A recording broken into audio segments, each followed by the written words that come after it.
I never thought a single gift could break me, but there it was, a plain bar of soap in a box. And for the first time in years, I realized I couldn't pretend everything was fine anymore. I'm 26, female, and I live in suburban New Jersey with my parents and two younger siblings, Josh and Brittany. I've been the responsible one, for as long as I can remember, the one who keeps the household running while everyone else just exists. I was the first to get a full-time job. While my friends were going to college or exploring career options, I was working extra shifts, overtime, and picking up side gigs just to make ends meet. My father works too, but he's the kind of man who believes the kids don't need to worry about anything. Which in practice meant I was the one covering bills, groceries, and rent for years. My mother spends most of her time on the couch, binge-watching reality TV, eating snacks, and complaining about being too tired to do anything productive. Over time, I realized her illness was mostly a choice. She just didn't want to be bothered with responsibility. Josh and Brittany tried working after high school, but neither lasted long. Josh stole from his employer, got caught, and was fired. Brittany claims anxiety and depression prevent her from holding down a job. The little financial relief they offered never lasted, and I ended up picking up more shifts to cover the household. This birthday, after years of covering everything, all I got was a cheap bar of soap. No cake, no celebration, nothing. And for some reason, this time, it wasn't just disappointment. I felt a hot, raw anger rising in me. I realized I had been quietly tolerating emotional and financial abuse from my family my entire life. That night, lying in bed, I couldn't stop thinking, how did I let them treat me like I was invisible, like my only purpose was to support them? The day after my birthday, I woke up exhausted but also strangely awake. Something had shifted. I'd spent years covering bills, cooking, cleaning, paying for groceries, and silently carrying the weight of a family that didn't appreciate me. And now, I realized I didn't even have a life of my own. No savings, no real social life, nothing that was purely mine. At work, everyone congratulated me on a promotion. They praised my diligence and dedication. But I felt like a fraud. Sure, I earned more than most people my age, but what was the point? All of it went straight back to a house that treated me like I was invisible. My success meant nothing if I couldn't enjoy it for myself.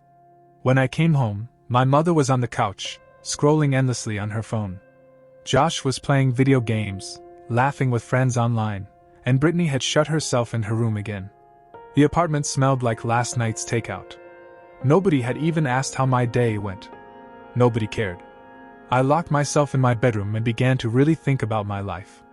Not just my job, but every hour, every dime, every ounce of energy I had given away for years. And for the first time, I asked myself a terrifying question: what if I stopped being the family's safety net? I started looking online at apartments. Small studios, affordable ones, places far enough that they couldn't just drop by unannounced. My heart raced at the thought of actually having a space that was mine. A place where I could make rules and not be constantly used or criticized. I had no idea how I'd afford it. Rent in New Jersey isn't cheap, and I was barely scraping by as it was. But for the first time, the idea of independence felt like a lifeline instead of a fantasy. I knew one thing for sure: I couldn't keep living like this. Something had to change. I knew if I even hinted at moving out, my family would try to stop me. My mother would cry, guilt-trip me, and make it all about how selfish I was being. Josh would complain he had no one to help him with anything, and Brittany would probably throw a tantrum or just ignore me. So I did what I had to do in secret. I started putting aside every extra dollar I could find. I declined unnecessary purchases, skipped coffee runs, and picked up extra shifts at work. Every penny I saved felt like a small act of rebellion. Every week, my escape fund grew, and with it, my hope. I began scanning rental listings late at night, bookmarking tiny studios and affordable one-bedroom apartments in safe neighborhoods. I didn't care about luxury. I didn't care about size. I just wanted a space that was mine. Somewhere I could breathe without constantly hearing my parents' complaints, or my siblings' laziness. Meanwhile, life at home continued in its usual chaos. My mother spent entire days on the couch, occasionally yelling at us to do chores she never expected us to complete. Josh's latest excuse for not getting a real job was that the economy was too hard for him. Brittany claimed she couldn't work because of her anxiety, even though she spent hours scrolling social media or chatting with friends. And I was furious. Furious at how long I'd allowed myself to be trapped in the cycle. Furious at how my life had been put on hold while I cleaned up their messes, covered their bills, and tried to make them happy. One night, after tucking myself into bed and staring at the ceiling for hours, I realized something terrifying and liberating.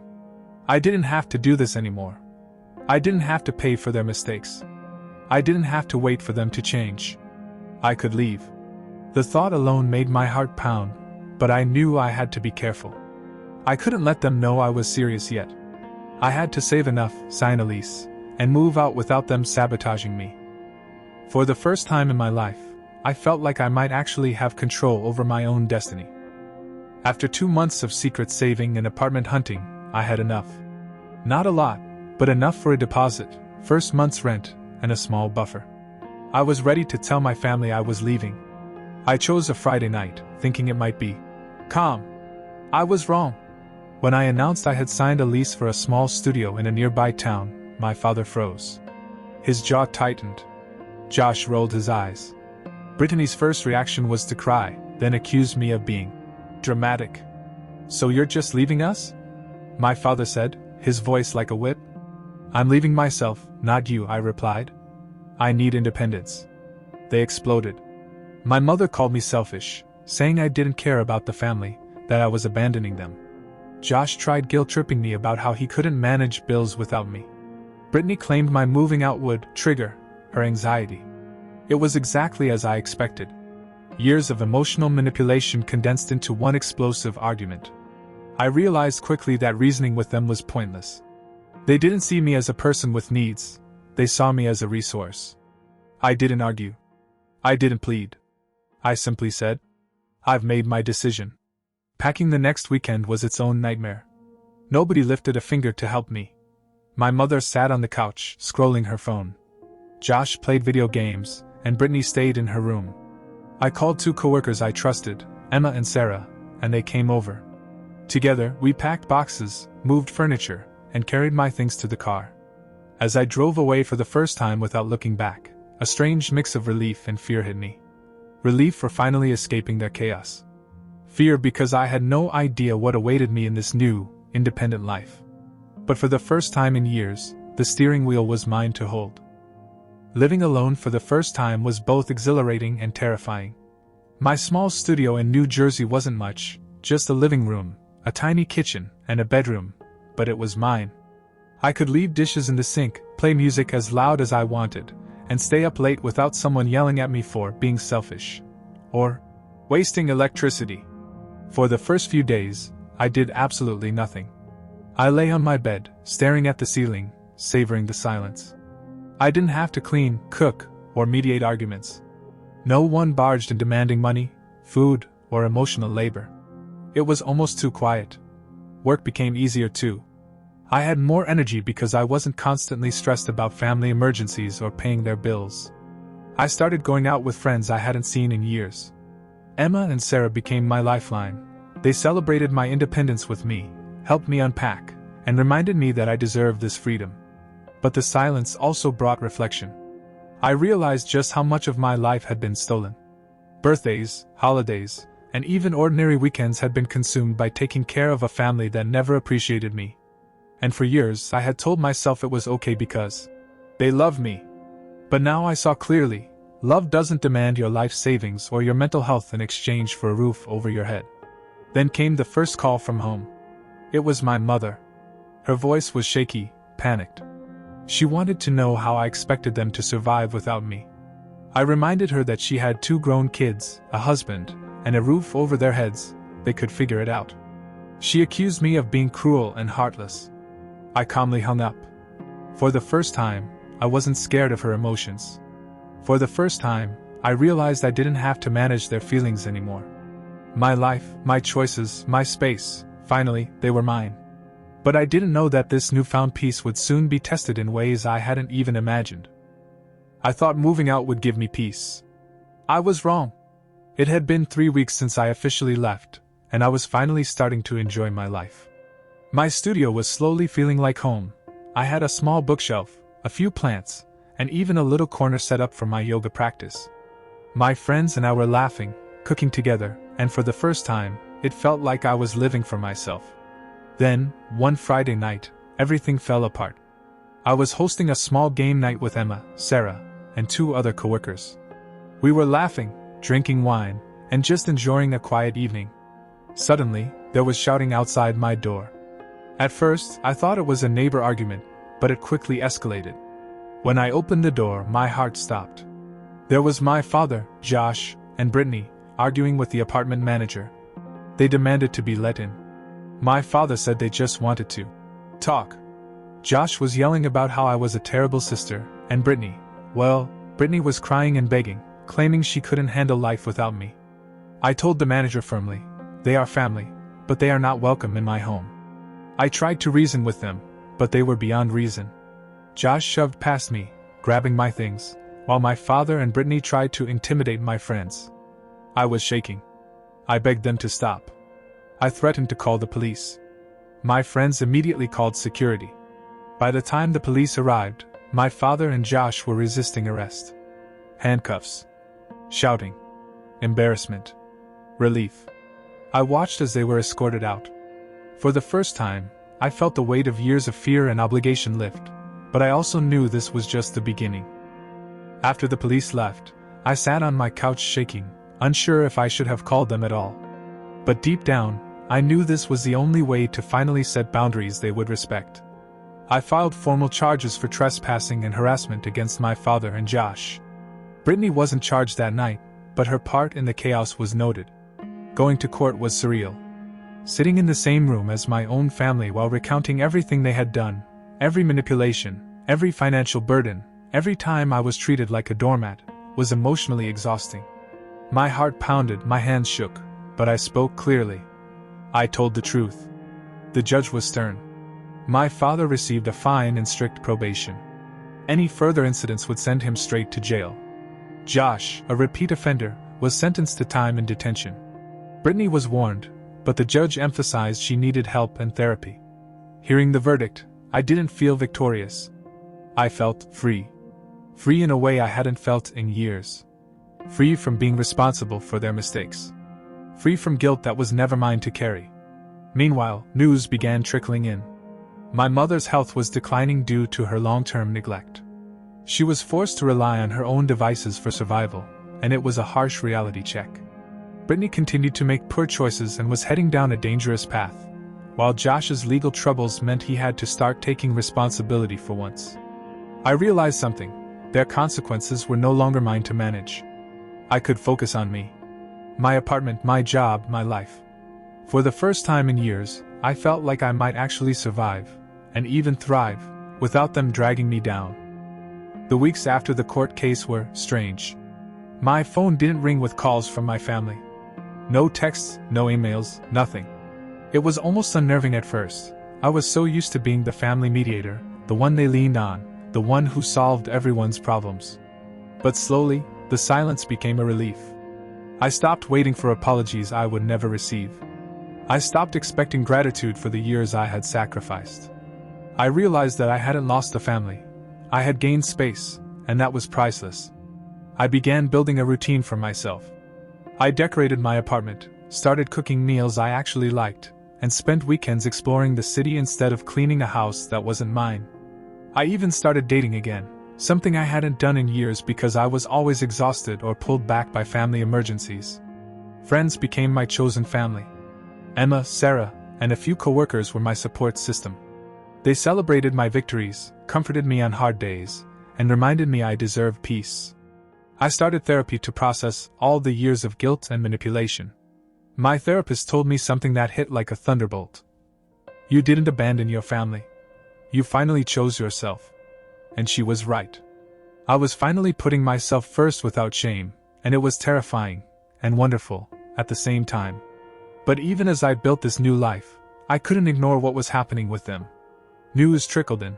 My mother struggling alone at home, Josh dealing with the reality of jail, and Brittany making choices that would likely lead to more trouble.